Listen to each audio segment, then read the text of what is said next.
आपण पाहत आहात EDTV, बातमी अशी जिच्यावर तुम्ही ठेवणार विश्वास।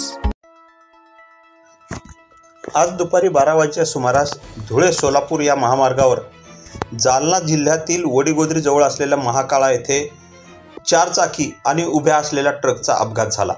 रस्त्याच्या बाजूला नादुरुस्त असलेल्या ट्रकच्या मागून या कारने धडक दिली। या अपघातामध्ये एकाच कुटुंबातील 4 जण ठार झाले आहेत, तर अन्य 2 जण जखमी झाल्याची दुर्घटना घडली आहे।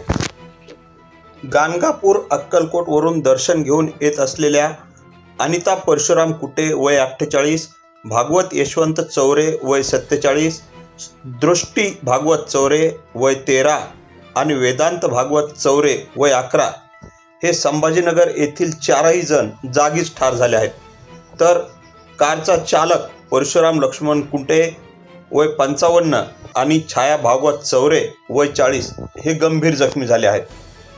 अपघाताची माहिती कळताच गोंदी पोलीस ठाण्याचे पोलीस पथक आणि प्रभारी अधिकारी RK निकम, सहाय्यक पोलीस उपनिरीक्षक आढाव यांनी घटनास्थळी धाव घेऊन जखमींना रुग्णालयात पोहोचत केलं आणि पुढील रस्ता मोकळा करून दिला आहे।